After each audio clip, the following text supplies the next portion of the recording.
Good morning, Wednesday, April 10th. Kyle's in Kentucky. I'm holding down the fort here, talking about the crew's comeback, a contentious lithium mine, and the return of, you heard it here first, the Cubicle.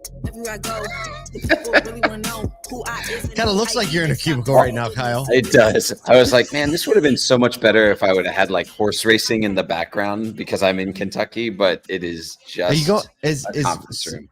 You're at the Kain Friends and Family event. Are you all going to the track today? Is that the day where you go to the track, or is that not happening? It's supposed to be the day we go to the track, but it is downpour raining outside, so we're not really sure what I have no clue. Do horses race in the downpour? I guess if it's not thunder and lightning, I don't know. Sounds really exciting if they do. There's some people. I will say there are some people dressed to the nines already this morning. It's amazing to see. I think that's the best part of the whole deal.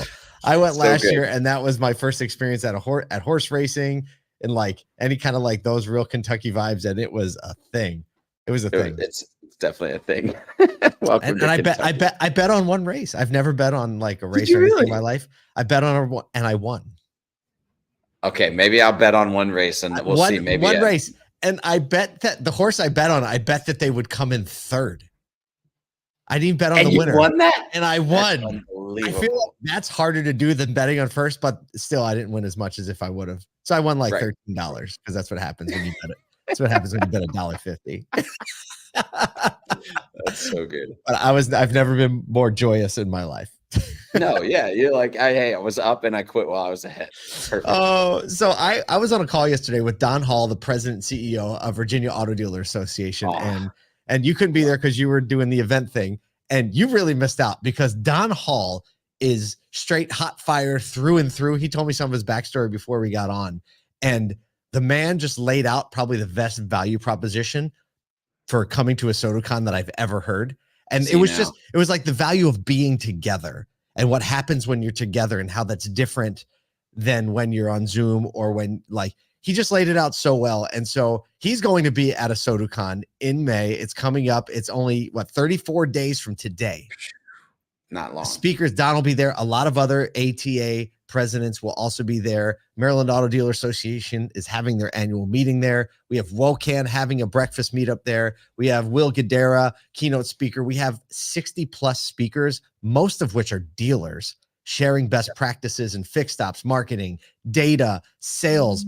We're doing sales model head to head, right? This was your idea. Yeah. This was your idea. I'm so excited. No, that wasn't my idea. That was Nathan's idea, our producer. This was Nathan's idea. Single point of contact versus traditional, we'll call it with a finance manager, and like which one is better for the future of the industry, the consumer, the employee, all of that. And just like this, we're going to try and make it go head to head. I'm excited. Yes, because I think there's valid arguments on both sides. It's such a brilliant Nathan.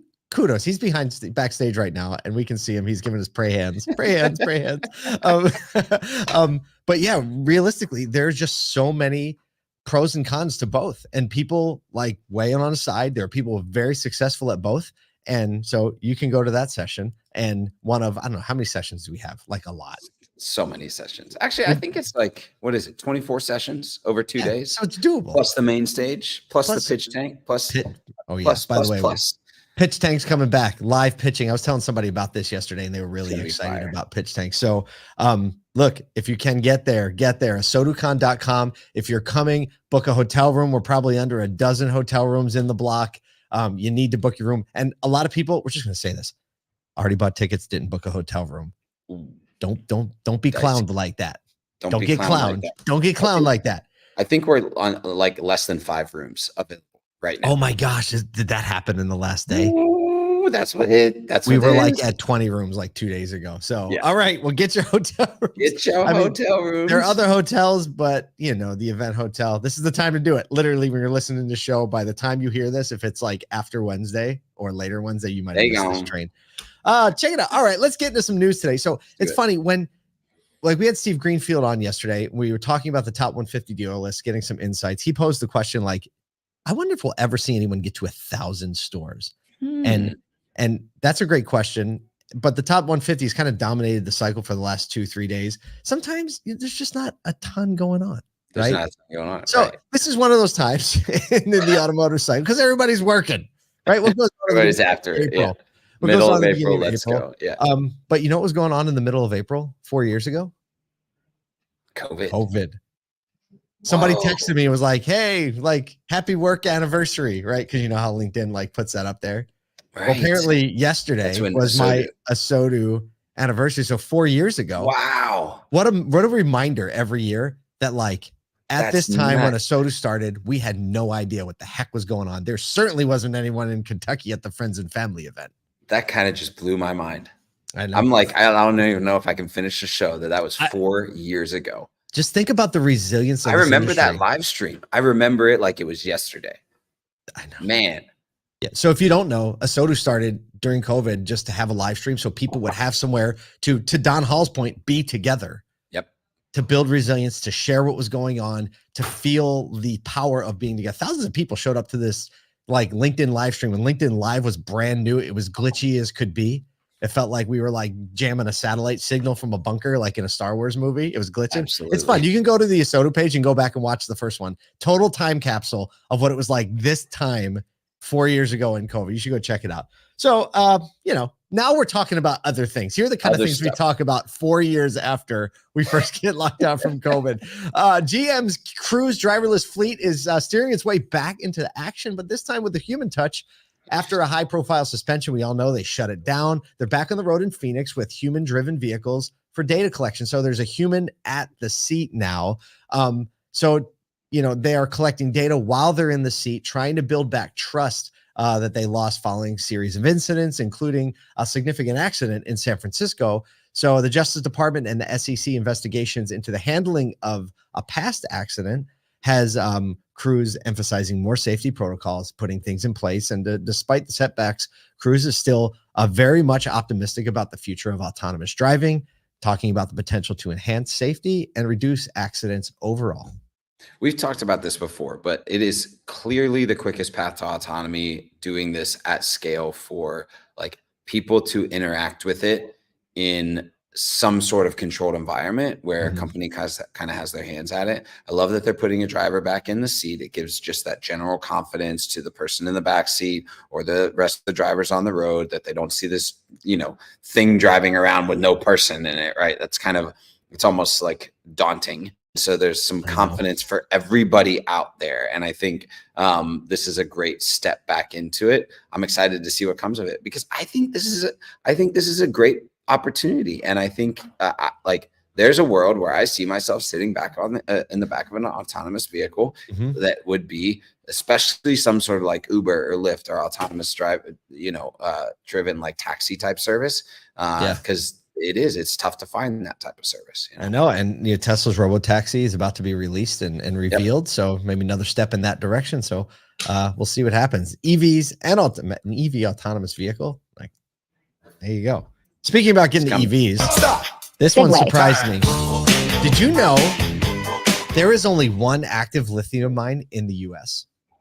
That's really kind of wild. Kind of blows my mind. So Nevada's lithium demand is actually this new story from Fast Company is drying up Nevada's water sources as the Silver Peak mine expands and new players competing in the space are kind of vying for access to the water, access to the lithium. So Nevada's Clayton Valley, home to the US's only active lithium mine, has growing competition for water amongst the lithium boom. Local residents and environmental advocates are expressing deep concerns about the impact on water resources in general, with fears that increased mining could deplete already scarce water supplies. There's not that much water in Nevada, by the way, affecting both communities, the people, and the ecosystem. So the thing that's supposed to be good for the environment and be bad for the environment. So water rights disputes are intensifying as Albemarle claims, which is the company that is owning the lithium mine that is currently active.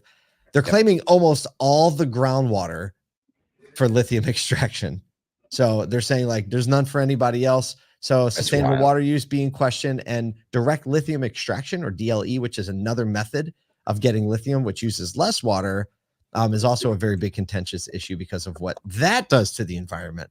So I had no idea there's only one mine in the US. All this promised lithium is everywhere. We can get it everywhere. There's only actually one mine, and it seems to be there's a bit of a debate over that one.